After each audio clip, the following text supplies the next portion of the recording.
Ladies and gentlemen, thank you for taking the time to be with us today and welcome to the M&A Academy program and our sixth webinar in the 2023 program.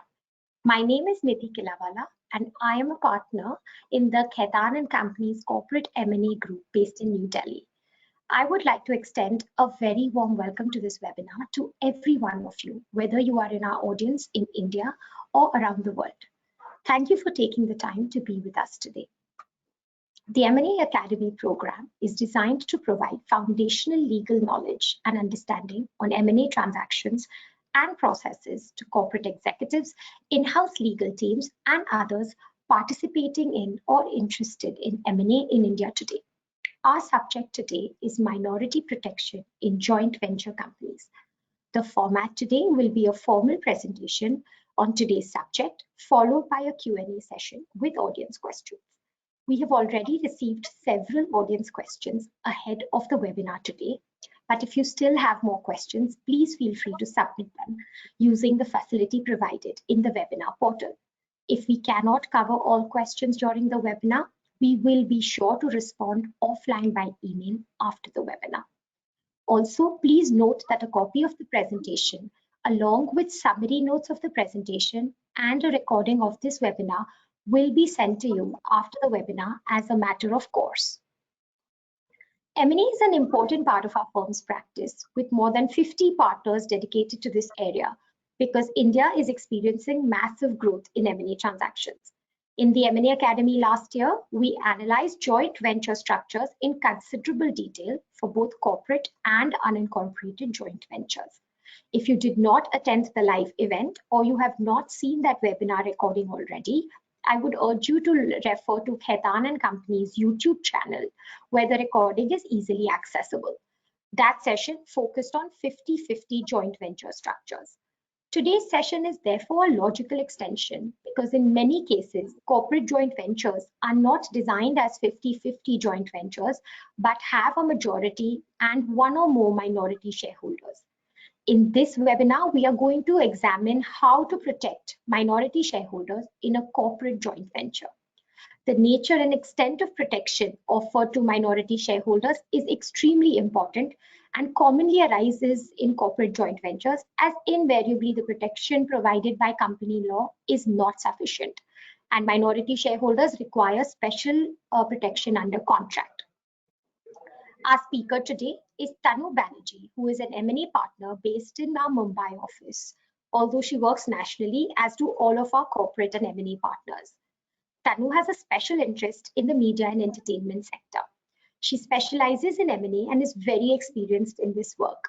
Most of you have already received her CV by email, so I will not go into too much detail regarding her experience, but some of her notable recent assignments have included acquisition of a majority stake by Warner Music in Devo TV, joint venture between Maddox Films and a large Indian media conglomerate, acquisition of a minority stake by a media sector focused investment fund in UFO movies, and acquisition of a minority stake by an Indian media conglomerate in Collective Artists Network.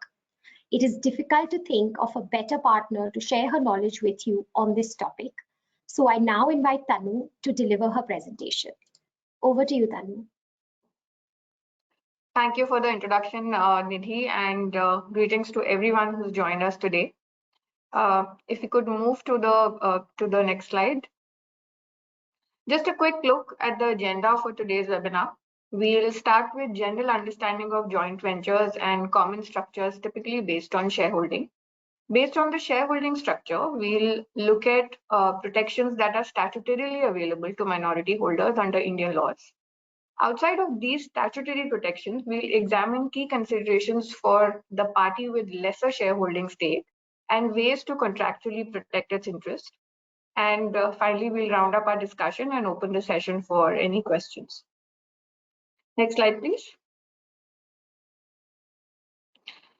Now, a joint venture or a JV is basically a business arrangement between two or more parties who pool their resources for a common commercial objective.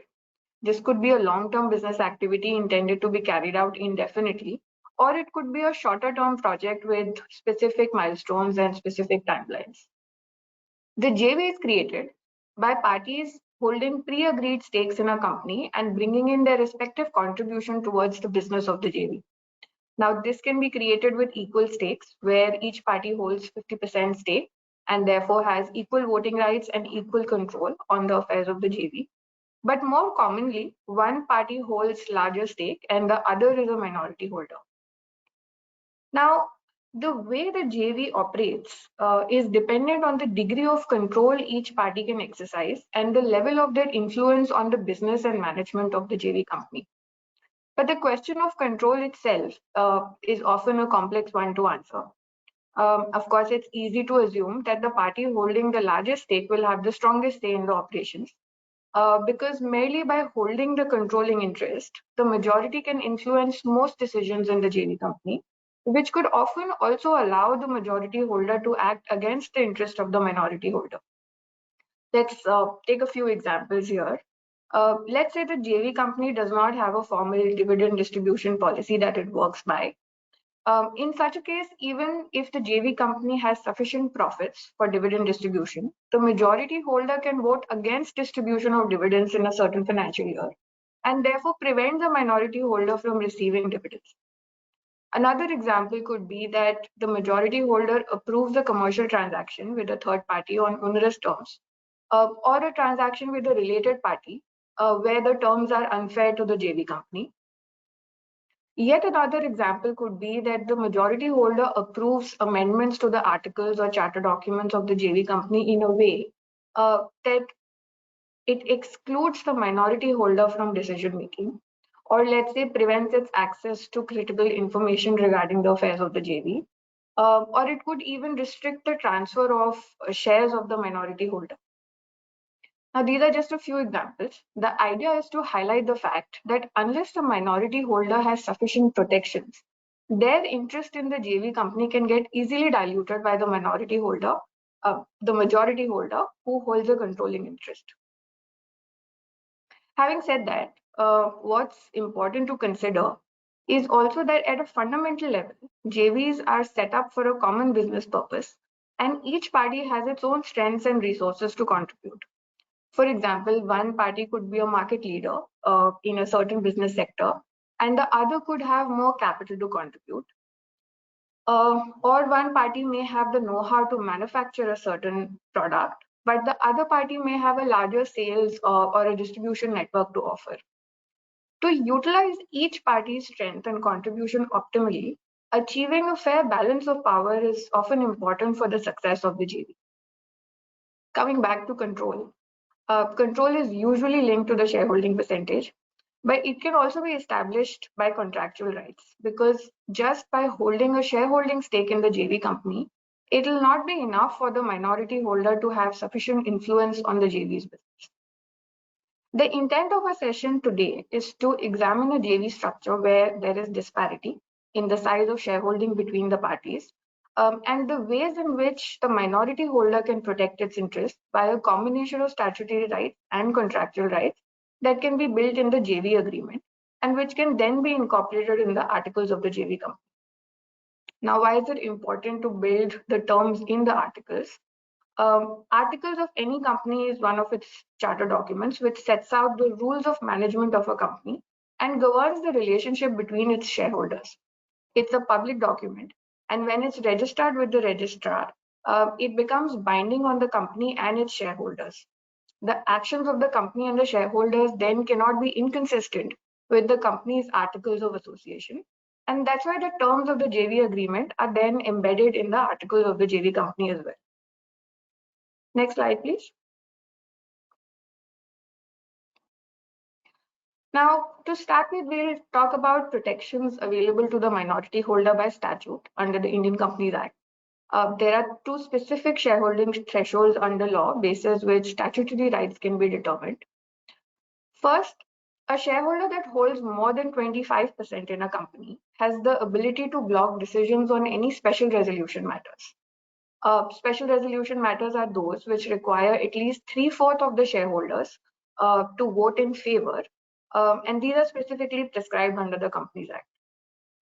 Therefore, if the minority holder holds more than 25% shareholding in the JV company, The other shareholders by themselves will not be able to achieve the 3/4 majority. And so it will not be possible for the JV company to act on a special resolution matter unless the minority holder also votes in favor. The way this will practically pan out is that when a special resolution matter is tabled before the shareholders, if the minority holder believes that this matter is not in the best interest of the JV company, or perhaps not in the interest of the minority holder, it can vote against it and prevent the company from taking action. Ideally, therefore, depending on the size of the investment, of course, the aim should be to hold at least more than 25% of the share capital at the minimum. The second bucket is the 10% bucket. If the shareholders who hold at least 10% of the share capital believe that the affairs of the JV company are being run in a manner that is prejudicial to the interest of the JV company or are oppressive to the minority holders in a certain way, they can make an application before the National Company Law Tribunal complaining of oppression and mismanagement. The tribunal in such cases has wide powers. It can order directions with respect to the conduct of the affairs of the JV company. It could also impose restrictions on transfer of shares. It could even order a certain set of shareholders to purchase the stake of other members or other shareholders of the JV company, and so on. Now you'll notice that those statutory protections are available under law. These have limited scope and as such are not sufficient for a minority holder to have adequate influence on the affairs of the JV and how the JV's business is being run. Greater influence can therefore be achieved only by contract and by negotiating contractual rights. In the following segment of our webinar, we'll discuss some contractual rights that a minority holder can negotiate to achieve greater control on the affairs of the JV. Next slide, please.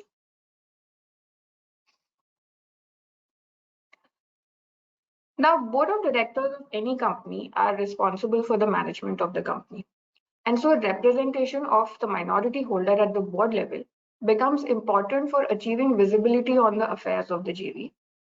Ideally, the minority holder should be represented through at least one nominee director. But again, representation on the board level, though it can be contractually negotiated, it's also dependent on the shareholding of a party. In a scenario where the minority holder holds significant stake, for example, if it is the second largest shareholder, its representation on the board will be proportionate to its shareholding. Often certain powers of the board are delegated to a committee, and if such a committee has been put in place, the minority shareholder's representation at the board level should be replicated in such a committee as well. The second item to discuss here is the quorum for holding a valid meeting. Now, as a minority holder, you may have sufficiently negotiated representation on the board in proportion to your shareholding. But what if meetings of the board are held in the absence of nominee directors? The Companies Act requires the presence of only 2 directors to hold a valid meeting. So any 2 directors can hold a board meeting. It's therefore important that along with representation on the board, the minority holder also negotiates the presence of the minority holder's director to be mandatory to constitute a valid quorum. If a quorum is not present at a certain meeting, the meeting will not be held valid, and therefore decisions at these meetings will not be actionable. The quorum requirement basically ensures that no decisions at the board level are taken in the absence of the representatives of the minority holder. Overall, having representation on the board and participation in day-to-day decision-making ensures that the minority holder has full visibility over the affairs of the JV company. We'll move to the next slide, please.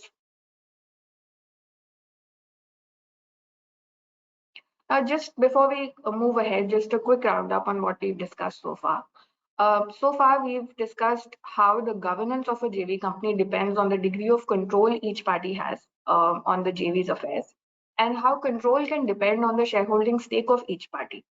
Typically, there are 2 controlling structures, one where each party holds equal stake, and the other with a majority-minority structure. Depending on the shareholding stake, control can be exercised at the shareholder level simply by voting rights and through statutory rights available by law, And for governance at a more day-to-day operational level, representation at the board level is crucial. But again, representation at the board is also linked to the shareholding percentage of each shareholder.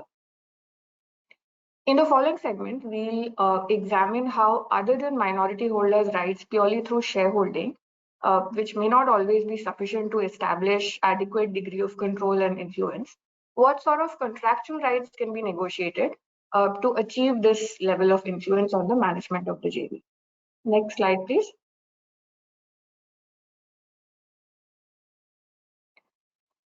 One of the most important discussions in any JV agreement is the veto rights. In simple words, veto means the right to veto an action on a specific matter. This would mean that if a shareholder votes against a matter, the JV company cannot take action. For a minority holder, this becomes one of the most crucial contractual rights because otherwise, simply by voting majority, the majority holder can take all decisions.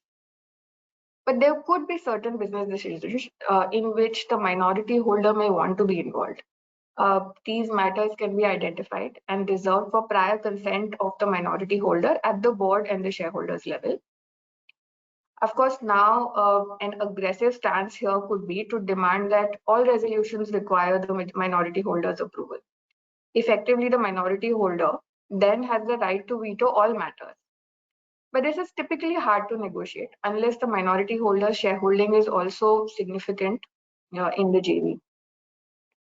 What's essential to evaluate when negotiating veto rights is the role that the minority holder wants to play with respect to the JV's business.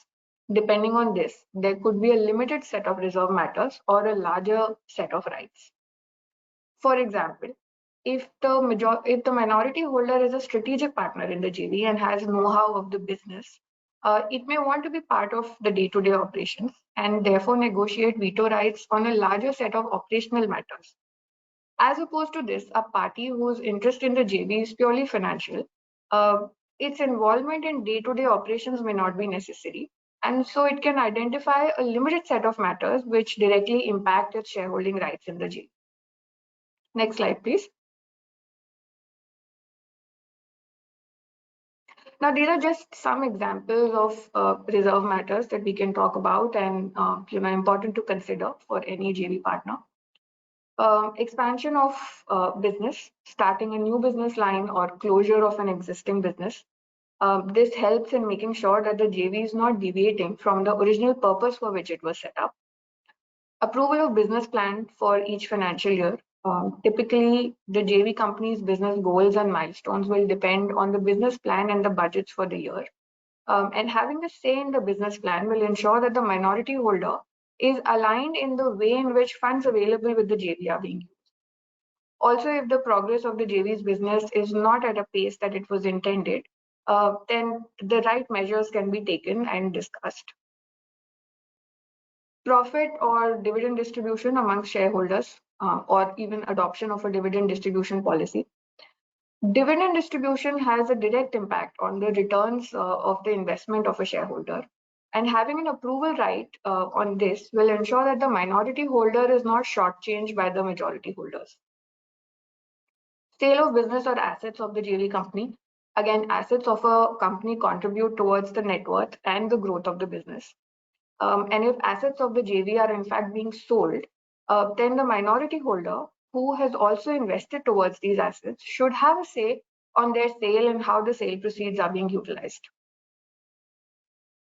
Other strategic partnerships or business arrangements with third parties or investments of the JV company in other entities. This again reflects the way the funds of the JV are being used and how the business is progressing. Related party transactions, transactions done with related parties and having visibility on the commercial terms of these transactions to make sure that the company is not entering into a transaction that does not benefit the business of the JV. Change in shareholding structure of the JV company. For example, can the majority holder sell its stake unilaterally? Or can a new shareholder be brought into the JV company without the minority holder's approval? Future funding. These would be methods by which the company can borrow funds to meet its working capital requirements. Would these be from financial lenders or from shareholders of the company? And are any assets of the JV company being mortgaged for securing such funds? These are again just only a few examples, but typically veto rights are negotiated at length in any JV agreement. And it can actually be one of the most interesting discussions to have as well. Next slide, please. To extend our discussion on veto rights, we'll also talk about how a minority holder can protect its shareholding stake in the JV company. Now, one way in which any shareholder's stake can reduce is by a fresh issue of shares to an existing shareholder or to a third party. And it's critical to remember here that a reduction in the minority holder's stake will have a cascading effect on the statutory rights available to the minority holder or any other rights that are linked to its shareholding percentage. So it's important that the minority holder does not allow the JV company to make a fresh issue unless it is approved by the minority holder. But however, the company will need funds to operate from time to time. And how does it raise capital? Any capital raised through issue of shares is likely to dilute the shareholding of the existing shareholders, unless existing shareholders also bring in additional capital and subscribe to new shares. Now, this may not always be feasible for a minority holder, and so the best strategy is to contractually agree on the methods of financing and the manner in which these will be prioritized in a way that non-dilutive methods are utilized first. To illustrate, an example could be that as a waterfall, the JV company first uses its internal accruals or profits to meet its funding needs. If its internal funds are not sufficient, it can borrow from external sources such as banks or financial institutions. If it can't raise funds from external sources, then it can seek loans from its shareholders. And only if the JV company is unable to raise funds from any of these methods would it seek additional infusion from its shareholders.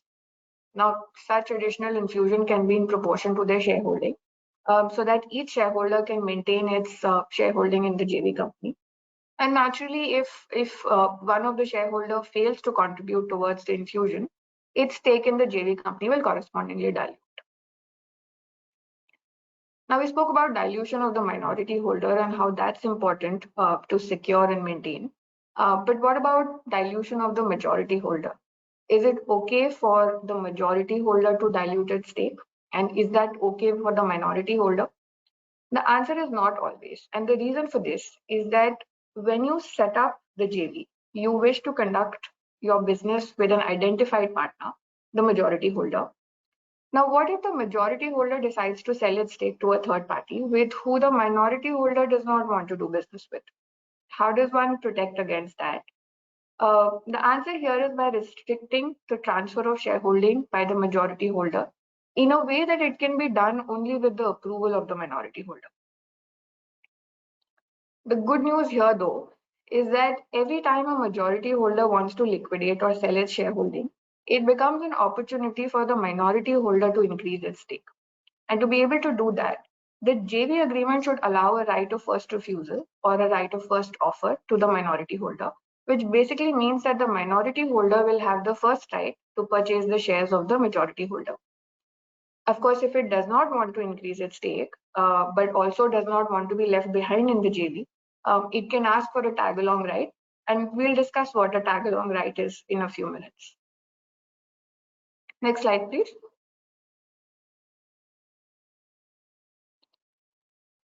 We've already spoken about board representation and veto rights to ensure visibility on the operations of the company. An additional right is for the minority holder to have adequate access to all information relating to the JV. And this is especially important when the shareholding of the minority holder is not significant and it's relatively small. Some examples of information rights that can be sought are periodic unaudited management accounts and other financial statements, annual budgets or business plans and any deviations from these, the right to access and inspect accounting records, visitation rights to be able to visit the premises of the JV and the offices at any point in time, the right to be informed of all material developments. And in addition to this could be that the nominee directors of the minority holder should be able to disclose to the shareholder all information relating to the JV affairs at any point in time. Next slide, please. Now, finally, moving towards how does one exit or terminate the JV? And after all, every contractual arrangement should have a mechanism to end as well. There can be different scenarios here. First, that the JV is a fixed term arrangement where the parties agree to a finite period for which the JV will run, post which it will automatically terminate. Or if the JV is set up for a specific project, the arrangement will terminate once the project is completed. As a consequence, the JV company is likely to be wound up. The parties could also decide if the assets will be sold or divided amongst them. And if assets are being sold, then the proceeds will be distributed between the shareholders in the ratio of the shareholders. The second scenario could be a deadlock. Now, it's possible that in the course of the JV, the shareholders fail to agree on a matter or a certain course of action. If the scenario of indecision or a deadlock continues for too long, it's likely to stagnate the progress of the JV and the growth of the business. To resolve the deadlock, it's common for JV agreement to provide for a mediation mechanism where senior personnel of the parties are involved, or the issue is referred to an independent expert who helps to mediate. But despite this mediation process, if the parties fail to resolve the deadlock for a length of time, then the last recourse would be for one of the shareholders to exit the JV. The third scenario could be that either of the parties are allowed to terminate the arrangement for any reason. This could be allowed after a fixed lock-in period or at any point in time during the JV. The fourth scenario is to allow termination only under specific circumstances. For example, if one of the parties has defaulted on the JV agreement, if the ownership of one of the shareholders itself changes. Because you see, each parties to the JV is also a corporate entity with its own ownership structure. And a change in control in one of the parties will have an impact on the way it acts in respect of the JV itself. If one of the parties becomes insolvent, which would mean that it will not be able to perform its obligations in the JV, or after a certain time, if the shareholders realize that the JV is failing to reach the business goals for which it was set up in the first place. Next slide, please. Now, we spoke about events which could trigger a termination or an exit. We also look at what are some of the common exit routes that one of the JV partners is exiting and it can utilize. The first is an initial public offer, where the minority holder can force the JV company to list its shares and therefore be able to sell its stock in open market. Although an IPO can also be used as a general pre-agreed strategy. Let's say if the business shows promise, the shareholders may decide to make shares of the company available to public through an IPO. This allows the company to raise capital from open market, but also provides an exit mechanism for those who want an out. Of course, the IPO can be a time-consuming process, and once listed on a stock exchange, a publicly traded company is subject to much stricter regulatory and reporting regime, and that should be kept in mind when exercising this option. The next is a put option. With this, the minority shareholder can ask the majority holder to buy out its stake in the JV. The sale price of the shares in such a case is often pre-decided and built into the JV agreement. Now, this can depend on the reason for which the exit is triggered in the first place. For example, if the option is exercised because of a default, then as a deterrent for the defaulting shareholder, the selling party could demand a premium over the value of the shares. Or if the put option is exercised for no default, but simply as an exit mechanism, the price could just be fair value of the shares at the time. Sale to a third party. This is where a shareholder is allowed to sell to an external third party. In this case, the price of the shares and other terms of the sale would need to be negotiated with a third party purchaser. This right would usually be subject to the other shareholders having the first right to acquire the selling shares at a price and terms offered by a third party, plus a tag along and a drag along right. And we'll talk about what a tag along and a drag along right is. For a tag along, let's say the majority holder is exiting and selling its stake to a third party. Then the minority can ask for a tag along right, which means that when the majority holder sells its shares to a third party, it will need to ensure that the third party purchases the minority holder shares also. This way, the minority holder ensures that it is not left behind in a JV where the majority holder is no longer interested. Another right could be the right to drag. This means that the selling shareholder has the right to force or drag the other shareholder to also sell its shares to a third party purchaser. Sometimes this becomes important to be able to find a buyer who is willing to pay the right price for the shares, but also wants a significant stake, which the minority holder may not be able to provide on its own. But this is a tough one to negotiate for a minority holder usually, unless it holds significant stake in the JV, say around 49% or a 45%. And finally, if all of these exit routes fail, a shareholder could ask the JV company and the other shareholders to arrange for buyback of its shares by the JV company itself. Next slide, please.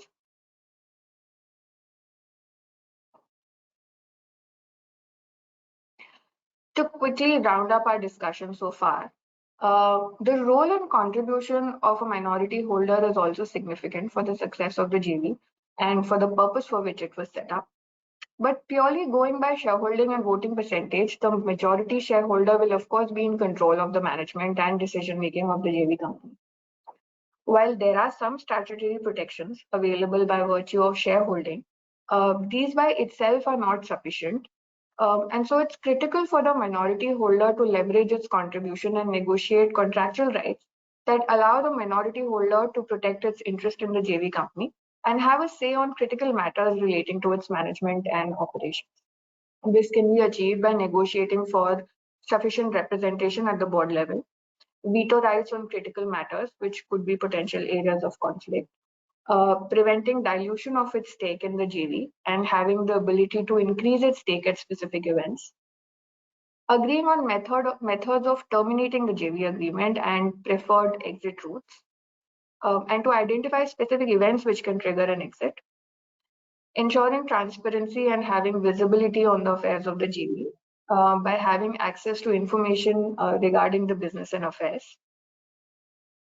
Having said that, and before I wrap up, it should be kept in mind that the success of a minority holder in negotiating favorable contractual rights usually depends on many circumstances, and as such, there are no fixed contractual structures. For example, the minority holder's corporate standing itself, its role and contribution to the JV's business, the purpose for which the JV itself has been set up. Each of these factors will influence the bargaining power of the minority holder, and this should be carefully assessed before entering into the JV transaction. With that, we come to the end of this segment. Thank you for listening, and I do hope you found this useful. Back to you, Nidhi. Thank you, Tanu, for what was a very interesting presentation. I hope our audience enjoyed it as much as I did. Now I would like to take some questions from our audience. Let's see what we have here. Tanu, first question that we've got is there any benefit for a minority investor in appointing a board observer instead of a nominee director, especially given some of the recent articles around director liability in India? Right, great question, I think. Yes, appointing an observer is quite common as well these days, and I think it does protect against liability that directors have. But what's important to consider is that while an observer will have visibility, will have the right to attend the board meetings and have visibility on what's happening in the JV company, but it does not have any decision-making power. And therefore that's where the gap would be. So, one should perhaps assess before deciding on an observer versus a director. One could assess, if liability is more important. Directors, of course, have a fiduciary responsibility towards the JV company as well. So that versus the power to make decisions on behalf of the minority holder. Got it. Thanks for that, Tanu. The next question we have is, would you say that there is any difference in terms of issues and asks between a foreign minority JV shareholder and a domestic minority JV shareholder? Right. So in terms of asks and contractual rights, these would be similar. But what's important to consider here is that any foreign investment into India would be subject to our exchange control laws. So a foreign minority investor would typically have additional compliances in terms of its investment. There could be filing or reporting requirements. There could be requirements around repatriation of profits in their jurisdiction. And sometimes it will also be important for a foreign investor to understand the local market dynamics and practices in a certain business sector so that it can effectively negotiate the rights that it wants in the affairs of the JV.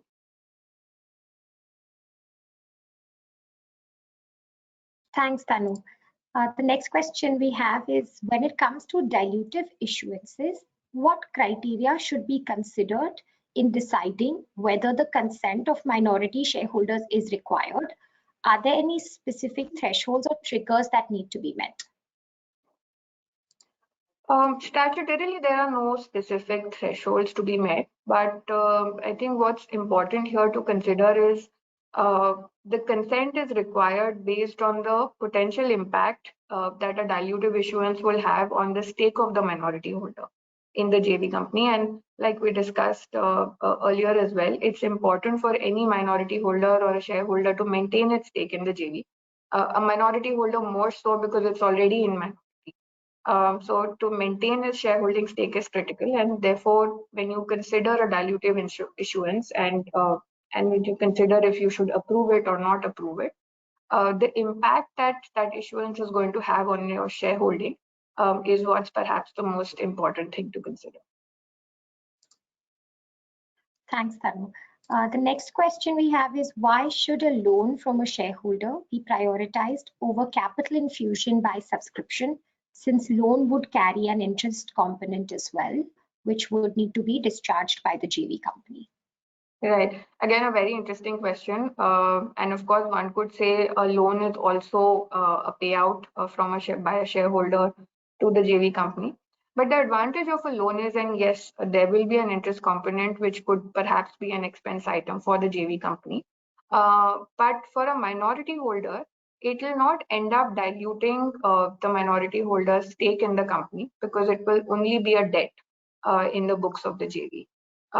So, which is the reason why for a minority holder, a loan from other shareholders should be prioritized over a capital infusion, which could impact its dilution in the company.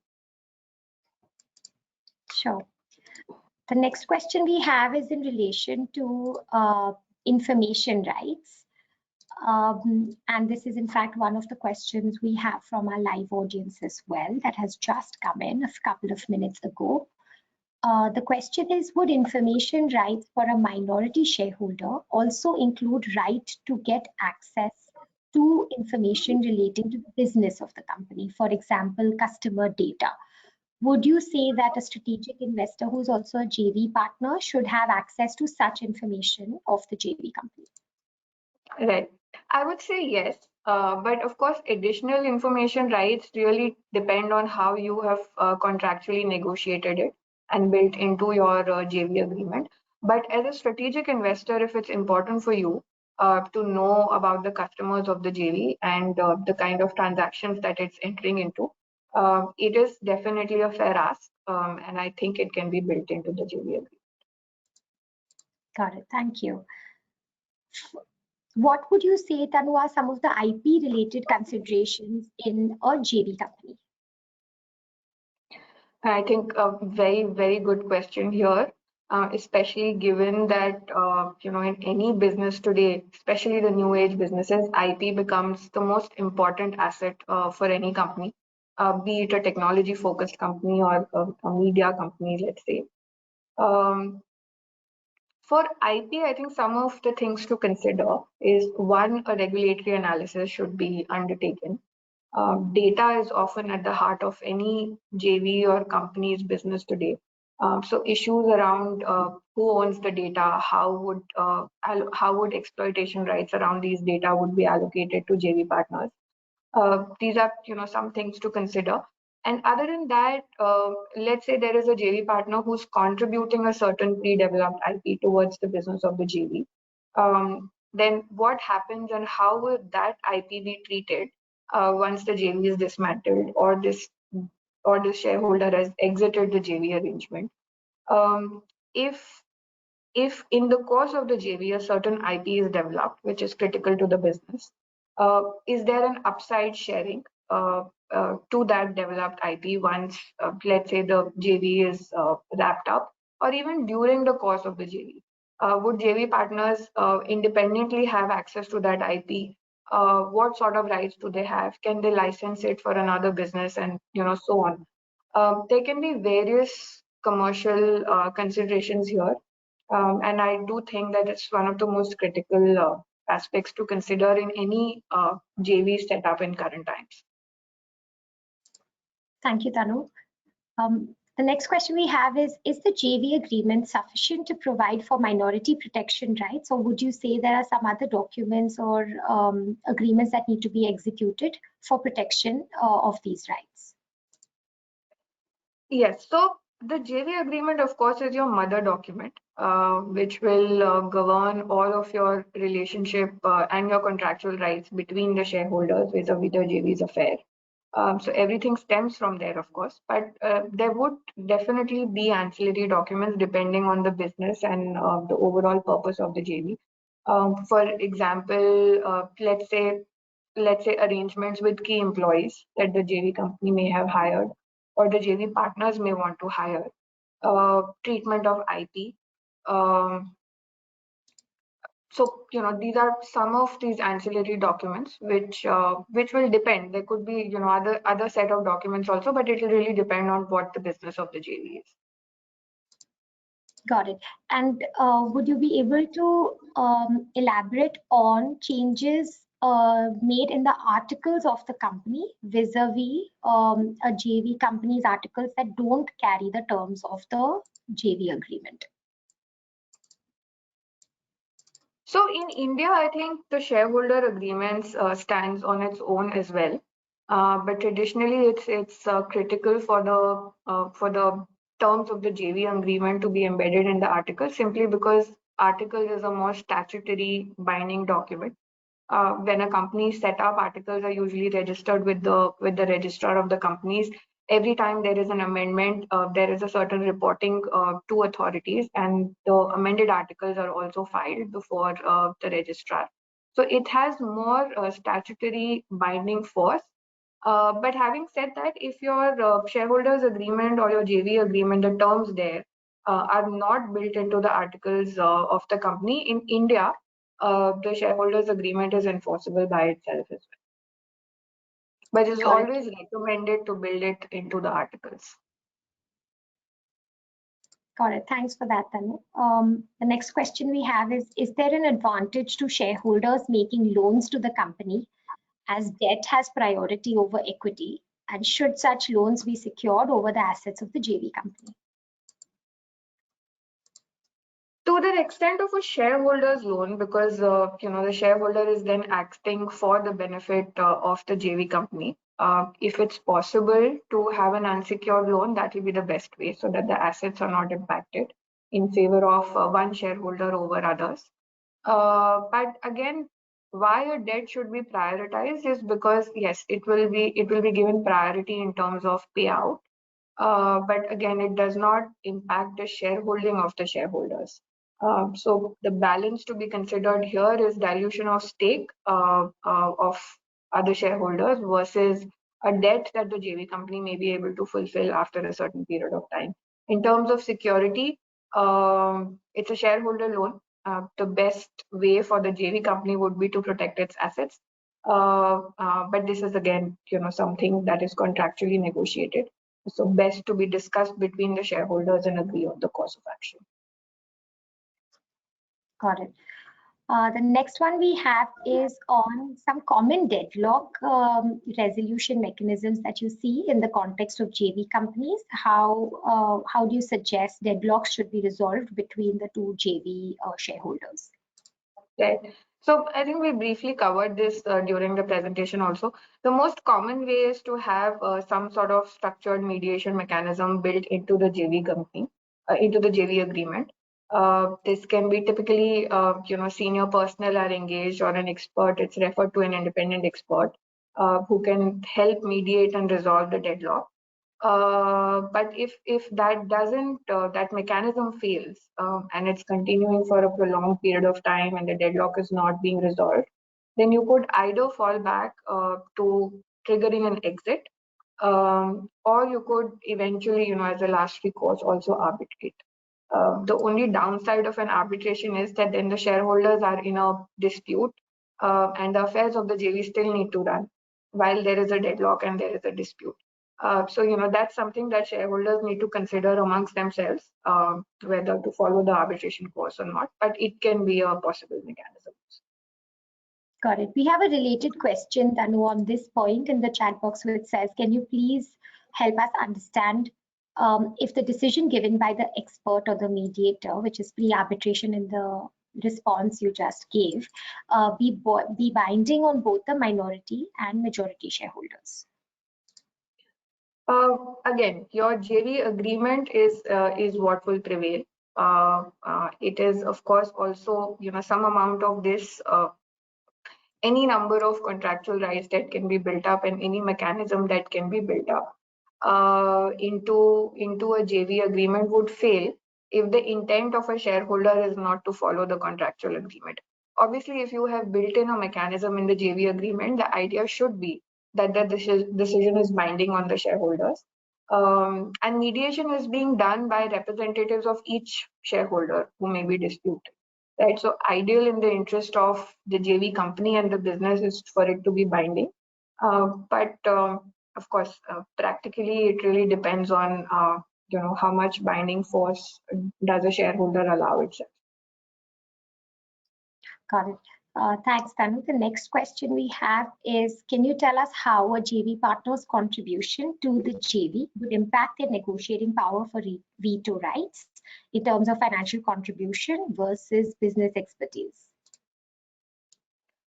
So I think the nature of contribution and what a certain JV partner brings to the table when it's setting up the JV with other partners is really key in being able to negotiate veto rights. It's also key in deciding for your own self what sort of veto rights do you want. As a strategic partner, if you have, if you're bringing in substantial know-how or market intelligence with respect to a certain business, or let's say you're a sector lead in a certain business sector, then obviously your say on the operational matters and how the business is being run, what should be its growth story, that you may be more interested in, and therefore you may want to focus more on operational matters. But if you're only a financial contributor, let's say you're passive in terms of running of the day-to-day operations, but what's critical to you is that you've contributed, you've made an investment, and how is that faring in terms of return that you're expecting. And then, therefore, operational rights may not be as much of a priority for you, but how your stake is being impacted, are your returns being impacted? Those becomes more critical. Your rights in the JV itself, how are those being impacted? Those become more critical for you. So it's again, you have to weigh what is your contribution, what is the role that you want to play in terms of the JV itself. Those are factors which will determine not only how you will negotiate those veto rights, but also to identify what sort of veto rights do you want in the first place. Got it. Thanks, Tanu. The next question we have is actually two parts to the question, both linked to the articles and the interplay between the articles of the shareholders agreement. Part one of the question is, please can you confirm that if there is a material inconsistency between the articles and the shareholders agreement, the articles would prevail over the shareholders agreement? That's question one. And question 2 is, will minority affirmative voting rights also form a part of the Articles of Association of the JV company? I'll answer the first question. Look, articles, we cannot move away from the fact that articles is a statutory document. It's considered one of the charter documents of a company. And so it is binding. It sets out the rules by which any company should be managed. If there is a material inconsistency, articles should prevail, but in the Indian context, the courts have also hold that your contractual rights are also enforceable. So it becomes a matter of something that is statutorily binding on shareholder versus something which needs to be contractually enforced. Nidhi, could you repeat the second question here? Sure. The second question was, would minority affirmative voting rights form a part of the Articles of Association? Yes, it would and it must, because again, rules of management. If you've negotiated that a certain matter or a certain action cannot be taken by without the minority holder's approval, it must form part of the articles and your governing document as well. Got it. Can you elaborate on the difference in exit rights granted to minority shareholders in a public versus a private company? The contractual rights could be similar, but in a public entity, of course, the exit is more flexible given that the stocks of the JV company are publicly traded. So it's easier to trigger an exit. It's easier to implement an exit because you could simply just sell your shares in open market. That's the flexibility. A private company, on the other hand, obviously the shares are privately held, and the way an exit or a transfer can happen would depend on your contractual restrictions built in the JV agreement. That's the major difference in terms of flexibility. Got it. Thank you, Tanu. The next question we have is on dispute resolution mechanism. That apart from the mediation and expert determination that we spoke about previously, what would you say is the preferred dispute resolution mechanism from the perspective of a minority shareholders in a JV company? I think the preferred mechanism I would say, is arbitration. It becomes an alternative dispute resolution mechanism versus going to the courts straight away. The advantages are that it can be a faster process. That's one. The other is these days arbitration tribunals, and you could decide on the arbitration panel. It could offer a more specialized dispute resolution mechanism where, let's say, your arbitrators are, conversant with the ways of the business or conversant with complex JV agreements and business matters. So it can often be a more efficient way to resolve disputes in terms of time, but also in terms of having specialized attention to the dispute. The downside to an arbitration is that it's an expensive process. And if the arbitration order is further challenged, then you would still have to, undergo the proceedings under the court, and that could possibly prolong the dispute a little bit. So, when you're deciding it, the choice is between time efficiency versus costs. That's really it. But as a mechanism by itself, I think arbitration is a more effective mechanism. Got it. That's very helpful. I think we have time for probably one or two more questions, and we've been getting a lot of them, Tanu. So I'm going to take probably two more questions. If there are too many veto rights that are given to minority shareholders, would that be deemed that they are in control of the JV company? It could be. Like I said, that control is, while it's usually linked to shareholding percentage, because that attributes to your voting rights. But control can be established by contractual rights as well. So if you have larger decision-making powers built into a contract, then yes, that is the purpose for which a JV agreement should be put in place, and it is the purpose for which And it's in fact the method by which you would establish a degree of control and influence on the affairs. So yes, the answer is control can be established contractually as well. That's right. And I think if like our audience can also refer to the recent judgment by the Supreme Court in the ArcelorMittal case also, which dealt exactly with the question that has just come up. So that was also exactly on this point of whether control was established through minority affirmative voting items.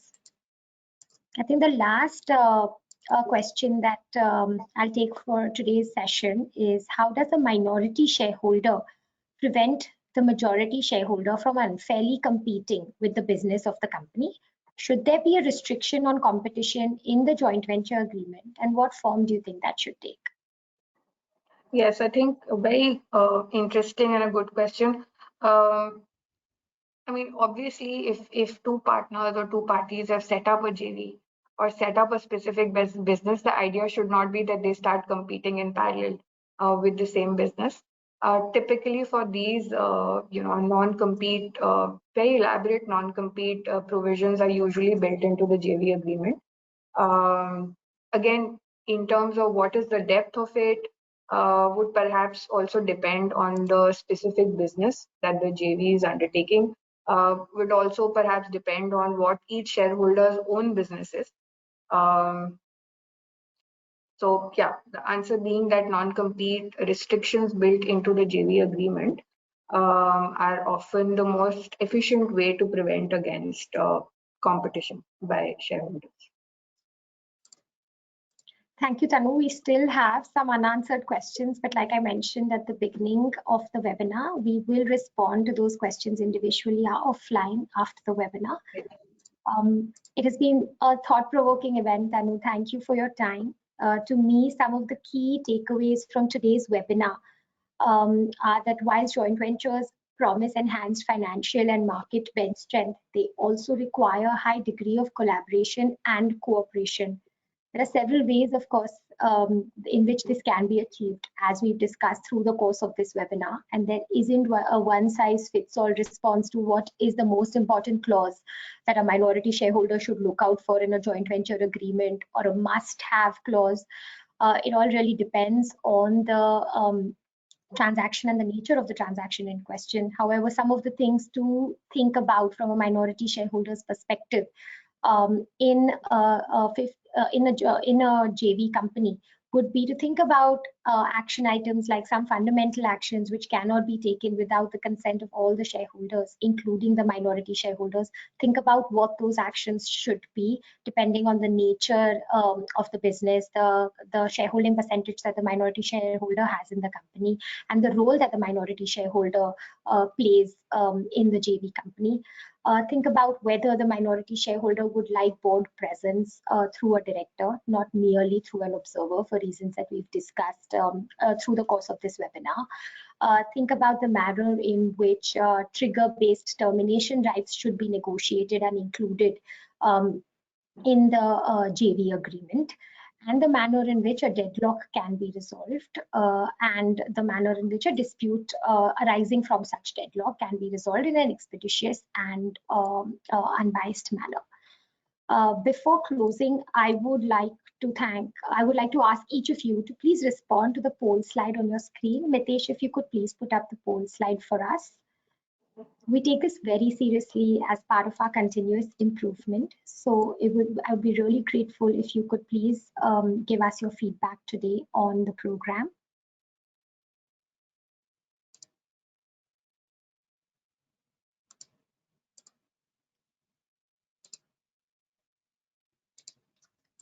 Thank you to everyone that's participated in the poll. Finally, I would like to thank Tanu for her presentation, and also you, our audience, for your attention. I hope you found the webinar interesting and a worthwhile investment of your time. We certainly enjoyed bringing it to you. After the webinar, we will send you a copy of today's presentation materials, summary notes, and a link to the webinar recording. You will also separately receive a request for your feedback on the webinar. Please take the time to send us your feedback. Comments, criticism, and even compliments are of course welcome. The form takes less than 1 minute to complete. If you are interested in in-house training or any other matters arising from this webinar, please do not hesitate to contact us. Our contact information is on the contact slide that's up on your screen now. Thank you for your attendance today, and we look forward to being with you again in future M&A Academy sessions.